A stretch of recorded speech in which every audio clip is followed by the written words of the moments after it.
कुठं बाहेर गेलं की काहीतरी फेक। मी तर मला शाल घातली ना, त्या ज्या शाली असतात ना आमच्या पंढरपूरला टाकतात तशा जरीच्या, त्याच्यातला कागद तसाच, हार आणला ना ते पिशवी असते तिथेच मी पहिली ती पिशवी उचलतो। मी आता उचलायला सुरुवात केल्यावरती लाज गाजत नाही, दादा राहू द्या, दादा राहू द्या। मग तुला मी उचलेपर्यंत कळलं नाही का तुझी अक्कल कुठं घाण टाकली होती?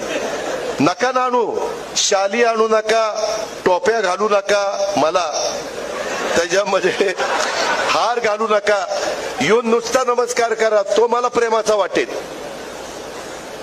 पण भला मोठा हार, जेवढा मोठा हार तेवढी भीती वाटते, याला काहीतरी याने कुठंतरी मारली, काय मारली ती बघा तुम्ही। आणि त्याच्यामुळं ते हाराचा बोजा आहे आता आपल्या मानगुटावर, सुरती चिन्ह काही देऊ नका। कर्म धर्म संयोगाने, आई बापाच्या कृपेने, चुलत्याच्या कृपेने बरंच चांगलं चाललंय आमचं। काही देऊ नका, फक्त प्रेम द्या, माझा नमस्कार घ्या, तुमचा नमस्कार करा, पायाही पडू नका।